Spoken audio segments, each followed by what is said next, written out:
여기는 미국 오리건주의 그레섬이라는 지역, 어딘지 모르겠어요. 이 동네에 마운틴 후드 커뮤니티 컬리지라는 대학교가 있는데 1980년 1월 15일 저녁 여기 다니는 19살 바바라 터커라는 여학생이 저녁 수업 끝나고 친구들이랑 이 학교 앞 벤치에 앉아 있었대요.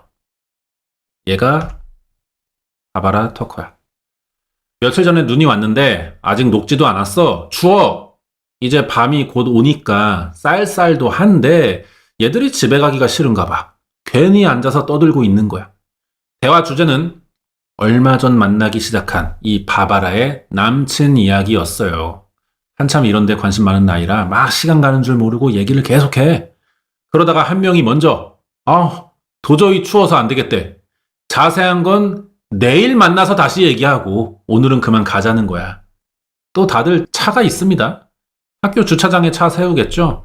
근데 이 바바라만 이날 차 댈 곳이 없어서 학교 바깥 외부 주차장에 차를 세웠대요. 이제 친구들이랑 떨어져서 혼자 가는 거지. 여기가 또 며칠 전에 눈 내려가지고 그것 때문인가? 가로등도 안 켜져 있어. 되게 깜깜했대. 늦어가지고 지나다니는 사람도 없고 깜깜하니까 뭐 무섭긴 한데 그렇다고 차 두고 갈 수는 없잖아. 계속 여길 지나갔습니다. 그리고 다음날 아침 수업 시작인데 바바라가 안 왔어. 얘가 지각을 해본 적이 없는 애래요. 근데 연락도 없이 안 오니까 어제 같이 있던 친구들이 걱정할 거 아니야. 막 모여서 웅성웅성 하는데 같은 교실 학생 한 명이 수업 시작 1분 전에 들어옵니다. 막 급하게 앉으면서 야, 니네 뭔 얘기하냐? 그러는데 바바라 아직 안 왔다니까. 엥? 왔던데? 나 주차장에서 걔차 봤음. 내가 그 옆에 주차하고 들어오는 건데 지금? 아니 그럼 얘는 지금 차만 세워놓고 어디서 뭐 하는 거야? 이대로 교수가 들어왔고요. 수업 시작했어요. 바바라가 결국 안 나타났어. 이제 점심시간인데 친구들 또 모여가지고 밥 먹고 커피 한 잔 때리고 있었어요. 아무래도 바바라 얘기가 안 나올 수 없지. 아니 얘는 차를 세워놓고 왜 안 들어와? 어제 두고 간 건가? 싶어가지고 집에 전화합니다. 얘네 엄마가 우리 딸 어제 안 들어왔대. 니네랑 있는 거 아니니? 오히려 물어보더라고. 애들이 막 벙 쪘어. 뭐야? 이때 눈치 빠른 친구 한 명이 연락돼요. 대충 얼버무려서 끊고 얘 이거 전날 인연 우리랑 헤어지고 그날 남친 만나러 갔네 이거. 그래가지고 이게 집에 안 들어간 거야. 인연 이거 나타나기만 해봐. 바로 그냥 전날 밤에 음탕한 유흥을 다 털어놓게 만들겠어. 이걸로 또 막 수다를 떠네. 그러던 중 주변 소리가 이상해지고 있다는 느낌이 들었대요. 다른 사람들도 다 있어. 근데 무슨 말하는 게 막 들어오진 않지만 분위기 상할 수 있잖아. 뭐가 큰일 났나 싶어서 사람들 얘기 들어보니까 학교 뒷산에서 여자 시신이 발견됐다는 거야. 친구들이 아니 이건 또 갑자기 뭔가 싶어서 먹던 빵 내던지고 당장 뒷산에 올라갔죠. 진짜 가는 길에 경찰차들이 겁나 서 있네? 주변에 폴리스 라인 쳐져 있고 야 이거 뭔 일이 있구나 싶어서 더 가까이 가봤습니다. 이미 다른 애들이 잔뜩 몰려와 있었어. 발견됐다는 시신은 당연히 전날 같이 수다 떨던 바바라 터커였다고. 차가 그대로 있는 걸 봐서는 그때 헤어지고 혼자 이 주차장 지나가다가 무슨 일이 난 거겠죠. 1980년 1월 15일에 일어난 미국 오리건주 여대생 살인 사건이라고 하는데 범인 누구고 꼴 새끼 잡히는지 오늘 이거 알아보겠습니다. 일단은 사망한 피해자 바바라 메이 터커 1961년생이고요. 사망 당시 19살이야. 평범한 여대생이래요. 들어보면. 주변 관계도 좋았고 7남매 중 막내딸입니다. 부모랑도 그래서 사이 좋고 위로 오빠 언니들을 다 친하고 사람 자체가 긍정적이고 성실하대. 원한이 없는 사람이라는 거죠. 전날 저녁까지 남친 얘기하다가 추워서 집에 들어가기로 한 거잖아요. 누굴 더 만나기로 약속은 없었던 것 같아. 사망 원인은 목에 남은 손자국상, 이거 교살인데 머리랑 얼굴에 치명적인 상처 그리고 양팔에 방어흔 있어요. 바지 벗겨졌고 속옷 찢어져 있어. 성기 손상 있었대요. 그럼 성폭행 살인이고 소지품이랑 옷이 주변에 버려져 있었다고 합니다. 지갑이랑 현금 남아 있었어. 강도는 아니야. 그러면 성폭행만을 목적으로 이 대학교 주변을 돌다가 바바라를 발견한 거겠죠. 높은 확률로 의자에 앉아서 친구들이랑 얘기하고 있는 그 무리를 지켜보고 있었을 거야. 그러다 혼자 떨어지는 바바라 터커를 따라가서 살인을 저질렀고, 뒷산에 끌고 가서 둔기로 폭행에 제압하고 성폭행하고 목도른 순서일 것 같아요. 사망 추정 시간도 전날 밤이야. 거의 확실해 보여. 문제는 이게 학교에서 벌어지긴 했지만 1980년대입니다. 가로등도 별로 없고요. 눈 좀 내렸다고 전기도 끊기던 시대인데 CCTV가 있겠어? 그래서 경찰의 유일한 수사 방법은 주변 그냥 돌면서 혹시 뭐 수상한 사람 본 적 없냐? 바바라 주변에 이상한 새끼 없었냐? 뭐 이런 거 물어보는 게 전부입니다. 아니 그랬더니 또 중요한 말이 나오네? 전날 저녁 9시쯤 바바라가 차를 세워둔 남쪽 주차장 주변에서 운전했던 애들의 말이에요. 여길 지나가는데 숲에서 젊은 여자가 갑자기 뛰쳐나왔대. 사고 날까봐 급브레이크 세우고 봤는데 이 여자 얼굴에 막 피랑 진흙 묻어 있길래 지들도 일단은 무서웠고 막 놀랐어요. 그래서 멍 때리고 가만히 있는데 또 갑자기 웬 남자가 따라와서 이 여자 팔을 잡아 도로에서 끌어내리고 있었다는 거지. 그럼 얘들은 지금 충분히 이상한 상황을 본 건데 왜 그날 바로 신고 안 한 거냐? 술 먹었어. 음주운전이니까, 그리고 학교니까 무슨 남녀 문제나 장난 같은 거로 생각했었대요. 분명 이게 바바라랑 범인일 텐데 탐문조사는 여기까지야. 사실 탐문조사에서 뭐가 나와도 증거 없으면 입증은 안 되잖아요. 진짜 증거가 없는 거냐? 있긴 한데 정액입니다. 바바라 몸에서 나왔거든요. 이게 또 과학수사가 없던 시절이야. DNA 분석이 안 되고 이게 범인 건지 남친 건지도 알아내기가 쉽진 않지. 목격자가 몇 명 있어요. DNA도 있고 시신도 겨울에 금방 발견해가지고 부패도 안 됐거든. 근데 이게 옛날이라 수사 기술이 부족한 거죠. 그래서 사건이 41년째 미제로 남아 있었습니다. 있었다는 거니까 지금은 있지 않음이 되는 거죠. 범인 찾았어요. 늦어도 일단 찾아서 뭐 다행이긴 한데 그러면 그동안 왜 미제로 있던 거냐? DNA 기술은 진작에 있었습니다. 있었지만 충분하지 않았던 거야. DNA 감식이 범죄 사건에 제대로 사용되기 시작한 시기가 1990년도부터예요. 진작에 기술은 있었지만 최초로 수사에 사용된 사건은 1986년이래. 영국에서 일어난 콜린 피치포크 사건이라고. 이거 나중에 따로 알아보고. 어쨌든 기술이 있고 사용은 시작했지만 충분한 경험이나 쌓인 자료가 부족하니까 시행착오도 생기겠죠. 지금처럼 압도적인 증거물로 쓰이기 시작한 거는 얼마 안 돼요. 그래서 40년 넘게 걸린 겁니다. 그 사이에 아무것도 안 한 건 아니겠지, 경찰이. 바바라가 사망했을 것 같은 시간대는 그동안 계속 수사하면서 밤 9시 전후로 압축이 돼 있었어요. 그때 주차장엔 가로등 불빛도 거의 없고 인적도 없어서 가끔 지나간 차가 바바라로 보이는 여자를 봤다고만 했지만 다 운전 중이니까 짧게 스쳐 지나가잖아. 제대로 기억할 정도는 안 됐고 다른 사람을 봤다는 것도 한 명밖에 없습니다. 그나마 남자였다는 거 말고는 아무것도 기억을 못해요. 이러니까 방법이 없던 건데 DNA 기술이 생기면서 다양한 시도를 막 해보다가 결국 찾은 거죠. 그게 이 새끼입니다. 로버트 플림튼이라고 58, 오리건주 포틀랜드 외곽에 살던 새끼예요. 자세한 가족 관계나 직업은 알려지지 않았는데 그나마 남아있는 기록을 보면은 이렇게 써있어. 먹고 사는데 아무 문제 없이 일상생활이 가능할 정도의 소득이 있는 매우 평범한 사람이라고 합니다. 설명이. 변변치 않아도 뭐 직업은 있다는 말 같고 충격적인 게 이게 41년 전 사건이잖아. 그때 이 새끼 16이야. 고딩이었고 범행 장소인 대학교 뒷산과 2km 이내로 떨어진 곳에서 살고 있었어요. 경찰이 탐문 수사하면서 이 동네도 가봤습니다. 근데 얘가 학생이니까 의심받지 않았던 거예요.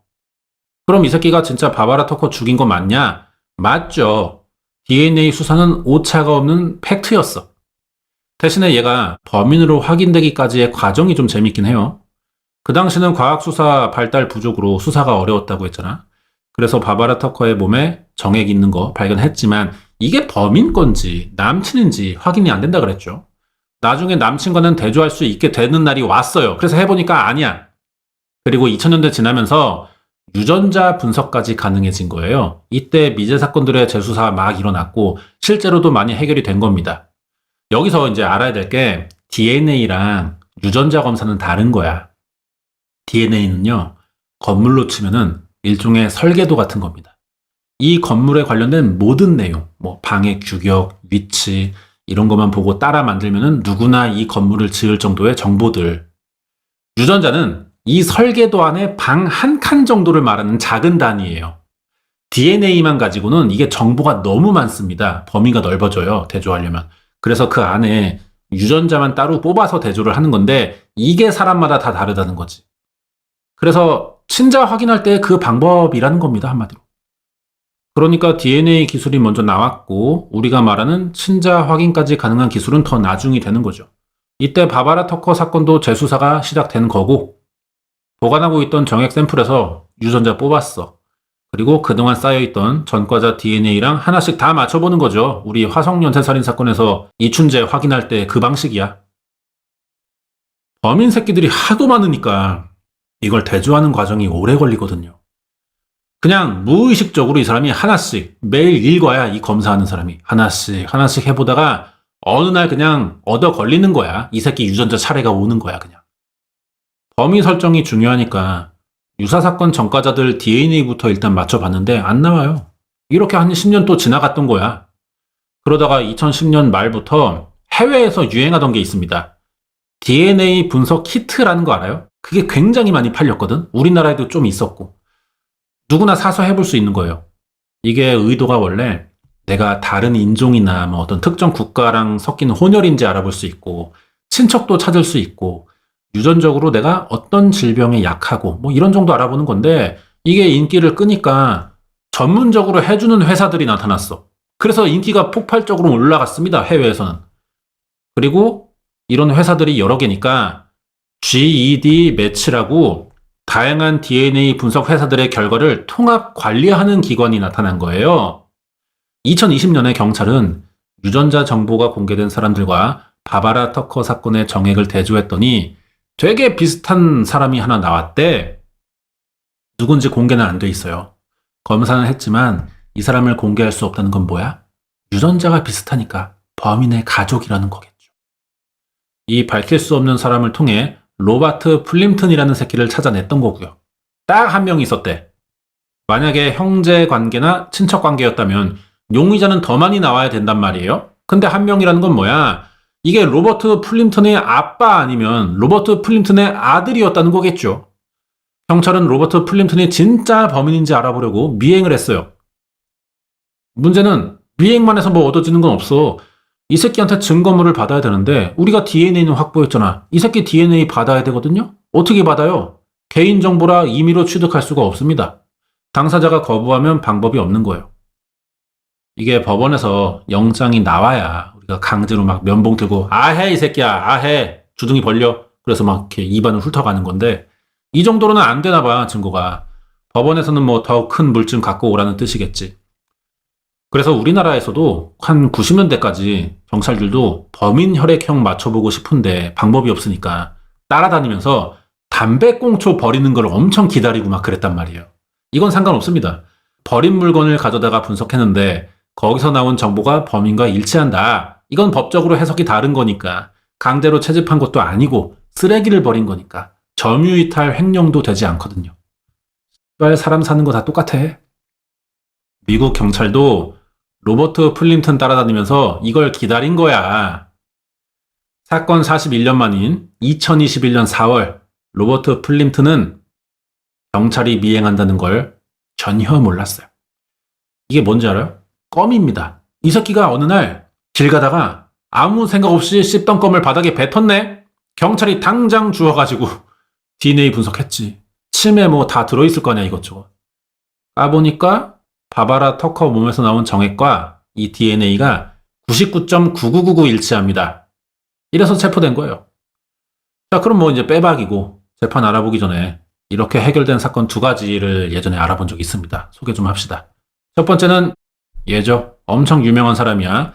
미국의 오리지널 나이트 킬러라고 골든 스테이트 킬러 조셉 디 안젤로 1974년부터 12년간 최소 13건의 살인, 50건 이상의 성폭행 저질렀고 40년 동안 체포되지 않았는데 이번 사건처럼 그 GED 매치 기관에서 가계도형 추적해가지고 범인 찾아냈던 거예요. 두 번째는 미국의 롱아일랜드 비치 연쇄살인 사건이라고 들어보셨나? 범인이 예전에 렉스 휴어먼, 1990년대 초반부터 21년간 롱아일랜드 일대에서 성매매 여성들 10명 이상 죽인 살인범입니다. 얘는 2023년 1월에 점심으로 처먹다가 남긴 피자 꼬다리를 버렸는데 그거 경찰이 쓰레기통에서 주워가지고 범인 머리카락 DNA랑 대조해서 체포했었거든요. 옛날 경찰들은 그렇게 쓰레기를 주우러 다녔습니다. 극한 직업이야. 이거 두 개 여기 링크해 둘게요. 관심 있으면 한번 봐보시고. 이번 여대생 살인 사건도 유전자 정보 데이터를 활용해가지고 범인이 버린 쓰레기로 증거 채집해서 이런 방법들이 둘 다 활용된 하이브리드 수사였던 거죠. 체포된 로버트 플림트는 절대 지가 범인이 아니라고 막 인정 안 해요. 근데 41년 만에 범인이 지발로 나타난 것도 아니고 인정 안 하는 게 뭐 당연히 정상이겠죠. 그럴 수밖에 없지. 막 이빨 꽉 깨물고 막 시선 회피해. 말 안 하려고. 근데 DNA 증거 내밀면서 조지니까 뭐 어쩔 수 있냐? 다 자백해요.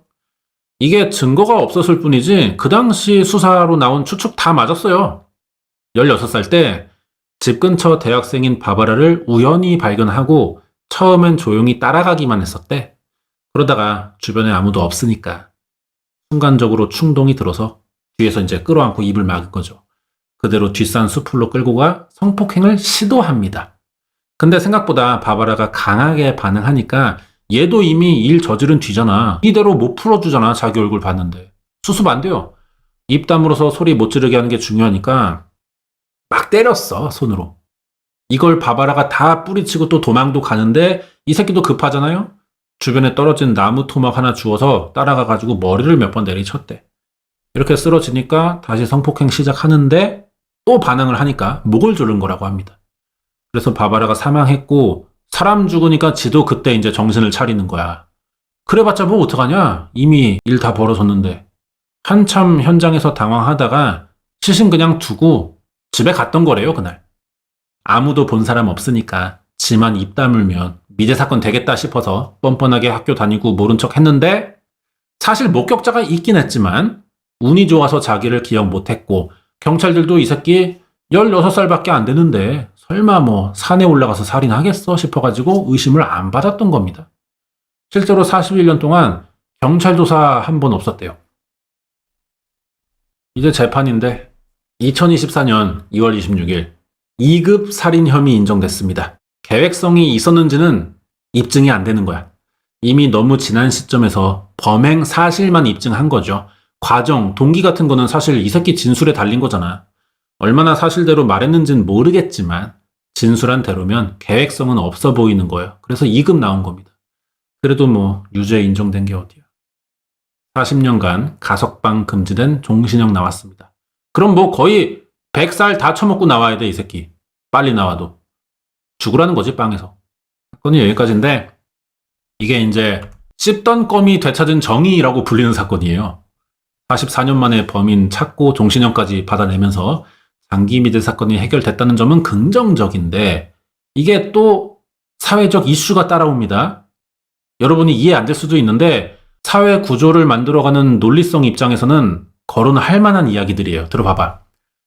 일단 개인이 자발적으로 제공한 유전자 데이터가 수사에 이용됐다는 부분이 사생활 침해 논란으로 이어질 수밖에 없어요. 경찰은 여기에 수십 년간 고통받은 가족을 위해 범인을 찾기 위한 가능한 모든 수단과 방법을 이용했을 뿐이라고 반박은 했습니다. 그러면 뭐 여론은 좋아지겠죠. 사람들은 수단 방법 안 가리고 범인 잡아내는 거 좋아하니까. 근데 이게 지금 눈에 안 보이고 실생활에 어떻게 뭐가 쓰일까 싶지만 단순히 볼 게 아닙니다. 일단 우리의 DNA 안에는 너무나 많은 게 들어있어요. 만약에 범죄자를 쉽게 골라낸다는 목적으로 국가가 우리 DNA를 의무적으로 수집할 수 있다고 치자. 그럼 어떤 일이 생길 것 같아요? 인간을 분류하기 시작할 겁니다. 돈 잘 버는 유전자에게만 대출해주고 특정 질병에 취약한 유전자에겐 보험 가입 안 해줘. 정치적으로도 쓸 수 있어요.